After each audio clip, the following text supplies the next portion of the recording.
On New Year's morning, a woman is brutally attacked in her home by a masked man in black, his voice low, growling, and eerie. And as the pieces fell into place, it became clear. This wasn't just a masked intruder pretending to be Batman.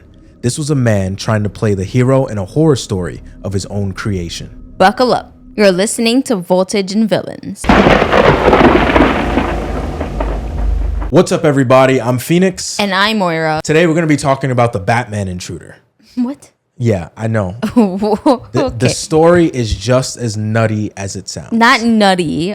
Let's get right into it. It's New Year's Day, 2020, and Morgan Metzer has invited her close friend Nicole over to ring in the new year with her. They didn't have anything wild planned, just some girl time at Morgan's house. Nicole later recalled that Morgan seemed a bit mentally drained that evening and called it a night pretty early before the New Year's rang in. So Morgan just wanted to call it a night, so Nicole ended up leaving. Nicole was not happy about that because she was like, hey, you're recently divorced. We're just supposed to have a girls' night and we're here having a great time. And then you just kind of want to call it quits. Like, come on, you being a party Cheer pooper. up, Yeah. right. But she just, Nicole ends up leaving. At some point later on the night, Morgan is home by herself now. And Morgan hears something going on in her house, but not anything that screamed danger. She's sleeping and she just knows she hears something. Maybe it's just a house settling, a creak, a noise in the background, something. So she brushes it off. Then everything changed. Out of nowhere, a man in all black appeared. Oh, hell no. Black hoodie, black pants, black gloves, ski mask. And his voice, it wasn't normal. He was distorting it, mimicking the Batman voice from the movies. Morgan froze, and she had no idea who this was. He demanded to know where her valuables were. As he was beating her, he also sexually assaulted her. Then he asked her for her phone and the password to her phone. Morgan, of course, she's terrified. She gives it to him. He uses her phone to remotely unlock her smart front door. Oh, hell no. He then took a pillowcase, put it over her head, and took her out onto her back porch. He told her to sit there and don't move until you hear 2 car honks, or he'll come back and kill her. And just like that, he left. Morgan stood outside, blindfolded, barefoot, terrified, and bruised, unsure if he was still watching from the shadows or was he actually gone.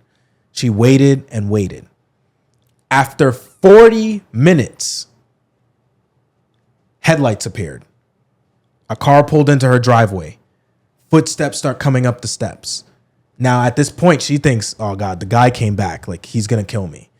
And she hears her ex-husband, Rod, say, oh, honey, what happened? He stepped No. Wait, hold on. No. Let me get through this story. No. You gotta- We're going to have to pause there. No. Why do you come in saying, oh, honey, what happened? What do you mean, oh, honey, what happened? What do you think happened? Hold on. This is suspicious as fuck. Hold on. You got to give him the benefit happening? of the doubt. It doesn't mean that he's suspicious. Oh, honey, what happened? Just- if you saw me tied up in the back porch like that, would you say, oh, honey, what happened? No, you'd be like, babe, oh my God, what the fuck? Oh, right? You would ask a million questions, right? Not, oh, honey, what happened? Head ass. What the fuck? What? He walked her inside and called 911. When the deputies arrived, Sergeant Dakota Livers immediately noticed something was strange. When he walked up to the house and he approached Rod said, hey, are you the guy that we're waiting on? Sergeant said, yeah, I'm Sergeant Livers. Yeah, I'm here to, be the responding officer. Rod said, do your fucking job. What? So the sergeant already was like, What is your problem? whoa, like your wife apparently was just attacked, right? And I pull up and you would think that your reaction to seeing the first officer on the scene would be different, but it was hostile like that. Okay, so to understand Rod and Morgan's relationship, and maybe you can understand more of why he even showed up that night, because there is a valid reason why he showed up that night. Okay. You got to understand their backstory. So Morgan and Rod got married in 2009, and not long after, their lives were hit with a tragic loss. So just 8 months after their wedding, Rod's younger brother passed away from leukemia. He was only 19 years old. His name was Kevin. So when Morgan became pregnant with their first child, who was a baby boy, they decided to name their son Kevin after Rod's brother that had passed away of leukemia not long before. But then tragedy struck again. Kevin, their firstborn, was born early with a severe heart defect. And on the exact day that he was supposed to be born, he died. Eventually, the couple ended up having twins in 2012. But then things got tough again because Rod ended up losing his job as a day trader from home, while Morgan ended up building a career from scratch that she didn't think would take off the way that it did. She launched an interior design business, and that ended up going like really well the same time that Rod lost his day trading job. Right. She later said it was her success paired with his insecurity that began to fuel what followed next. So eventually, Morgan reveals that Rod started to become manipulative, controlling, abusive, both emotionally, physically, and sexually abusive. One of the worst moments came on Labor Day after a night out with friends. Morgan said that Rod turned on her and beat her pretty bad. Her dad had to come pick her up. She was covered in bruises. Rod did not have a single mark on him. However, he kept gaslighting her this whole time, saying every time that he abused her that, you know, he was stopping her from abusing him. So for years, he was gaslighting her like that until this one fateful day on Labor Day where he ends up abusing her like really bad. Her dad comes, and that's when things started to kind of change in her mind that like, yo, maybe I need to leave this guy. Yeah, he has and problems. He would even do things like throw himself down the steps in front of their kids and turn to the kids and say, see, look what mommy did to me. She also realized that like sometimes when she would say no to, you know, having sex, that like even though like he would still take it, and that each in the moment she didn't realize that counted as sexual abuse, like because she was so wrapped up in her situation, in her head, with him. Yeah. So yeah, he was sexually abusing her as well as physically abusing her, and then mentally abusing her. That's fucked up. And that's the thing. Like, there are men out there in the world who don't like it when their woman makes more money than they do or is more successful than they are. And he was clearly one of those. That he clearly got fired from his job, lost a job, got fired. I don't know which one it is, but didn't have a job. And the second she had one and it was doing really well, he kind of like just turned on her. Like, it's like we're a team. Yeah, like, exactly. We're not against each other. So the fact that he took it that far is insane. Morgan, after years of abuse in 2020, filed for divorce, and it got finalized in December of 2020. Good for her. A few weeks before her attack. So I believe that everything got finalized maybe between the first or second week of December, and this is the last day of the year of 2020, going into 2021. The final manipulation came when just weeks after their divorce, so like around Christmas time, Rod reaches out with a new story. Rod tells Morgan that he was diagnosed with pancreatic cancer. And Morgan, still compassionate despite everything, lets him stay at her house for a few days leading up to New Year's. Because at the time, he hadn't told his parents or anybody else about his diagnosis.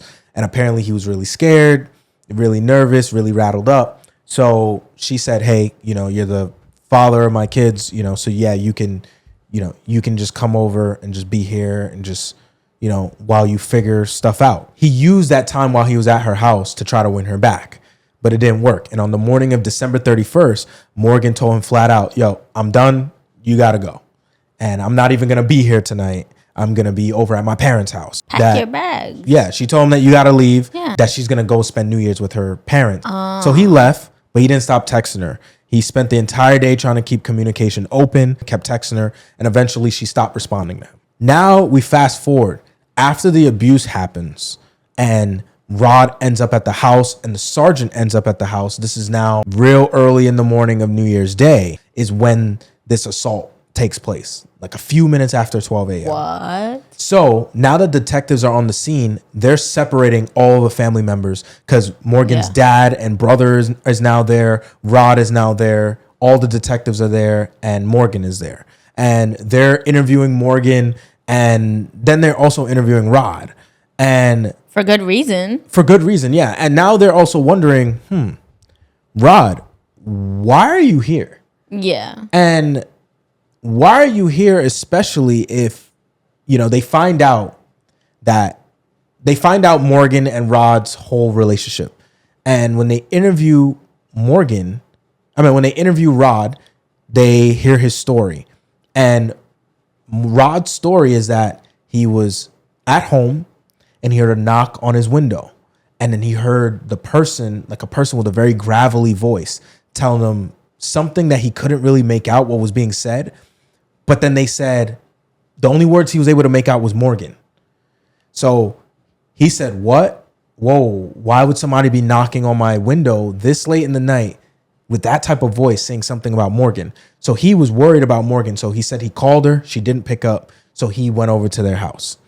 The sergeant then said, that's a little weird considering that when we spoke with Morgan, she told me that she told you earlier in the day that she'd be at her parents' house. Why'd you come here if you knew that she was at her parents' house? Exactly. He said that it was instinct and that he just so happened, he didn't remember the whole going to the parents' house thing. He just thought Morgan's in trouble. I'm going to go to Morgan's house. And when he got to the house, he saw her on the porch and he saw the crime scene and that she had zip ties around her hand and everything like that. But what he didn't know is that they also interviewed Morgan. And I mean, he knew that, but like... He probably had a feeling like, okay, like, of course they're going to interview Morgan because she's the victim. Yes. But what he didn't know is that when they interviewed Morgan, Morgan actually expressed that she feels like her attacker was Rod. Oh my gosh.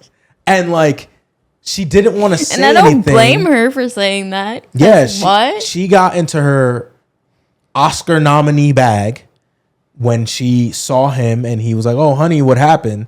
She had already had a feeling that the person that was attacking her was Rod. And she said, the detectives asked her, okay, at what point did you think that it was Rod? When was it his, oh, honey, what happened? No, apparently halfway through the attack, he said, the attacker said something along the lines of, and I quote, "You're going to miss your husband."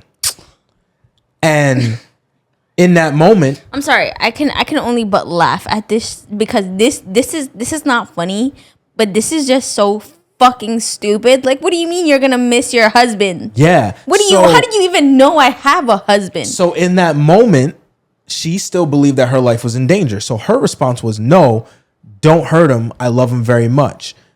And in that moment, she felt the mood in the room change a little bit. And she didn't know how to explain it, but she felt it. Like something inside the masked man softened up. And just for a second, she somehow knew, I'm going to live because it's him. It's my husband.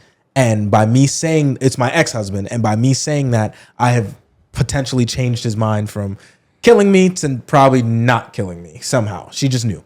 Another thing as to how she knew is she said before the attacker took her outside onto the balcony, he had to pick her up off of the bed.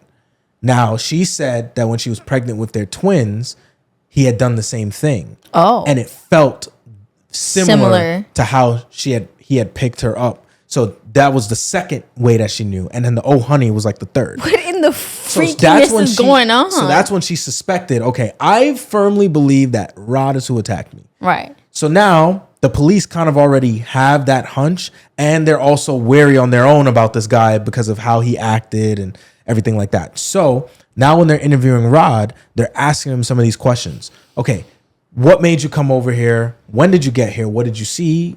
All this other stuff. So he's telling them, hey, I got the knock on my window. That's what made me come over here. I don't know anything else. They go, but why'd you come over here when she said they'd be at the parents? Oh, it was just an instinct. Okay, they don't tell him that she suspects that anything. He is, yeah. So they hear the story about the phones, and they ask Rod for his phone. They said, hey, let's look through your phone. I want to just confirm that you actually did call when you said that you called to make sure she was okay. They take his phone, they look at it, and in the phone, in a folder, because it's an iPhone, they find photos of Morgan naked.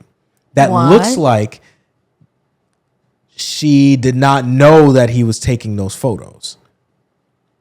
He also had screenshots of from Morgan's phone of conversations that she was having with another man. I knew it. So they go, I guess they go back to Morgan. They ask her, hey, are you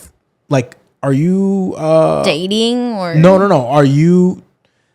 Do you know of these photos? Like, were these taken with your consent? She goes, no, I had no idea that he even took these. And I have no idea that he even took the screenshot that was on my phone.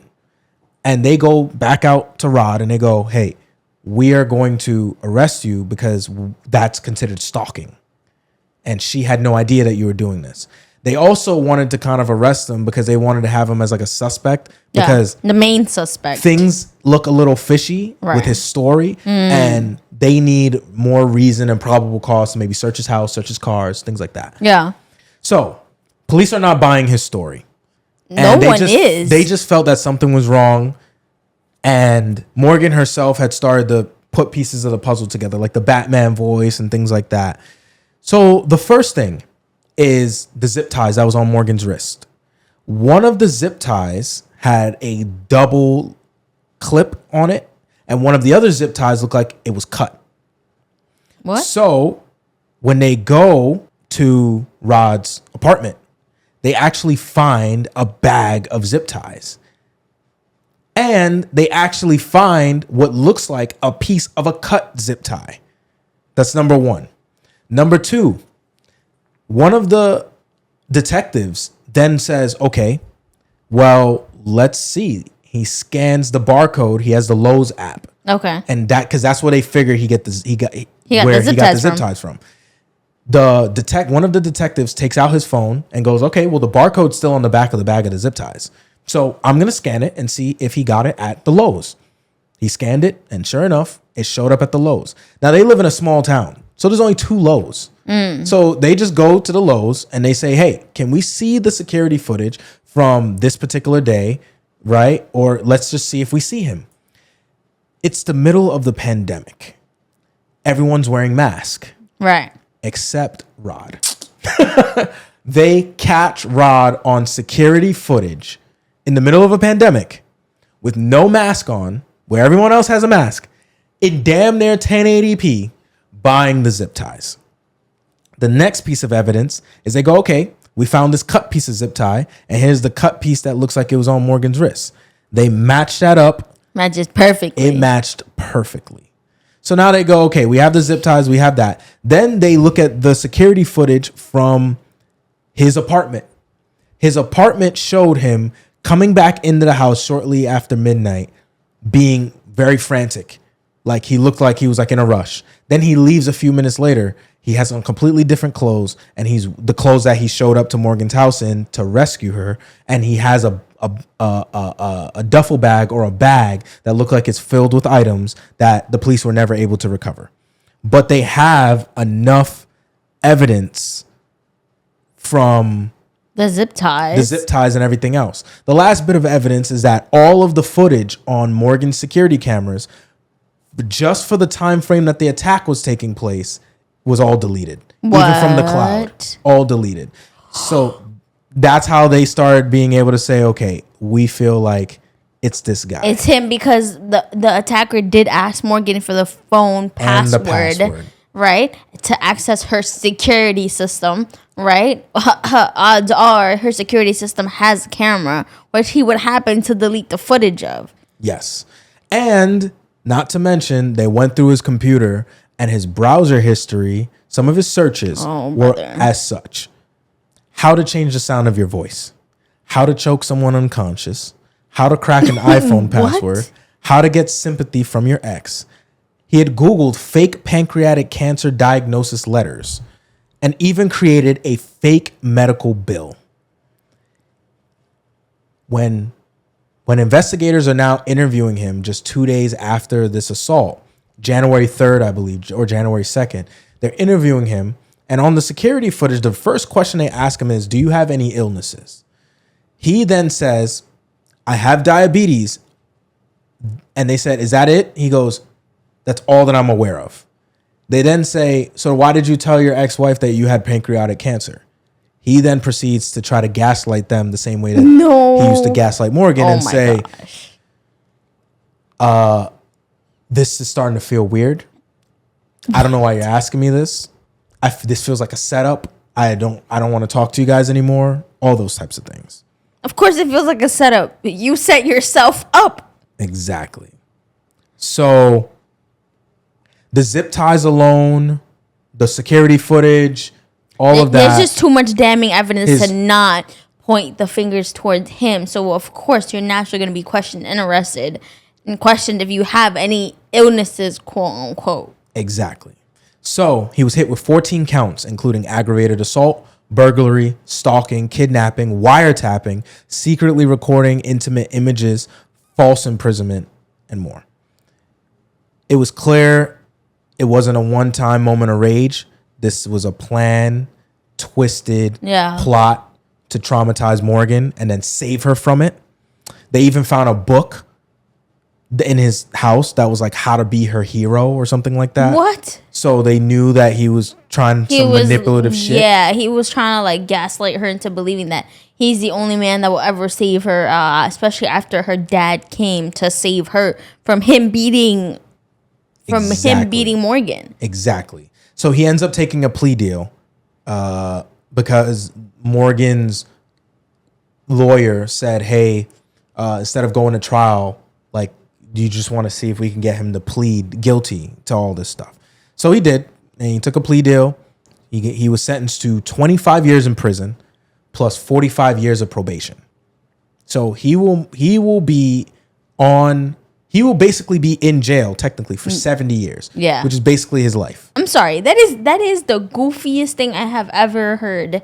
Literally, that is insane. Like, if you really think that you're going to win your wife back by kidnapping her, traumatizing her, and then coming to rescue her, first of all, that doesn't make any sense. No one's going to believe you in the first place. And clearly, she didn't, and clearly the cops didn't. So that did not work out in his favor at all. It's very clear that he is not the most clever person, because if he was actually clever, he would have honked. He would have went to Morgan's parents' house. He would have found ways to actually hide his tracks, but he didn't. He just didn't care. He was just acting out on emotion and the fact that his pride and ego was hurt because his wife did end up leaving him.